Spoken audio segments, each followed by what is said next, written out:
Ça veut dire qu'effectivement, on se dirige vers 2 nouvelles élections. Vous nous donniez la date d'ailleurs tout à l'heure. 17 juin, plusieurs sources à Athènes parlent du 17 juin, c'est-à-dire, encore une fois, un jour d'élection en France, deuxième tour des législatives. Ça va être chargé, et c'est vrai qu'on oubliait d'en parler tout à l'heure, mais nous avons à la fin du mois de mai le référendum en Irlande aussi. Exactement, 31 mai.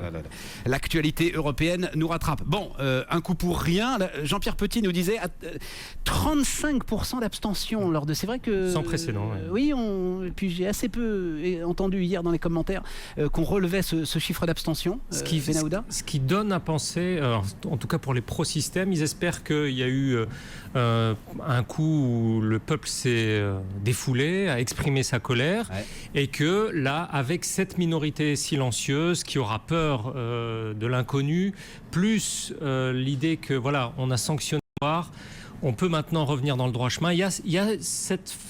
En tout cas, ce matin, une agence de presse grecque qui exprimait ce raisonnement particulièrement audacieux quand même. D'autant que l'un des piliers du pouvoir grec depuis le retour de la démocratie, c'est-à-dire le PASOK, le Parti Socialiste, est en train d'exploser. Il est en train d'exploser. Le numéro 2 du PASOK dit que c'est une force politique qui n'est plus digne de ce nom. Donc forcément, il y aura une recomposition. Parlant de son propre parti. De son propre parti.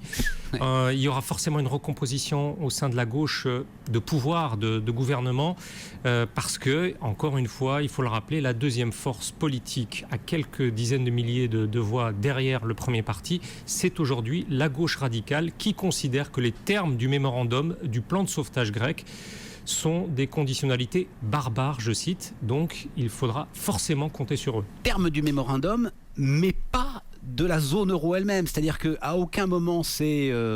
alors c'est vrai que c'est compliqué de dire radicaux de gauche pour nous, parce que c'est cette gauche radicale, Die Linke en Allemagne, peut-être que ça évoque un peu plus, ne veut une sortie de la zone euro, c'est ça? Oui, exactement. Ceux qui veulent une sortie de la zone euro sont minoritaires, mais en même temps, les Allemands, les Suédois... les faucons de la Commission européenne, la BCE, eux ne font pas la différence. Ou vous adhérez ou vous sortez de la zone euro. Il y a on a entendu le ministre allemand des Finances, le porte-parole d'Angela Merkel, le ministre suédois des Finances, qui disent finalement, vous n'êtes pas obligé d'être au sein de la zone euro, sortez de la zone euro si vous n'adhérez pas. En même temps, quand on voit que lorsqu'il y a un soupçon d'organiser une éventuelle sortie de la zone euro, on tape sur la tête de celui qui y pense. Un exemple très concret, au mois d'avril, la Banque européenne d'investissement a inclus dans un contrat de prêt à l'équivalent de l'EDF grec une clause éventuelle de retour au drachme, tollé à Bruxelles, et on a obligé la BEI à retirer cette clause qui est censée finalement couvrir une institution financière contre un risque qui, il faut le dire, est de plus en plus important. Benaouda Abdelrahim, on suivra ça évidemment dans le détail.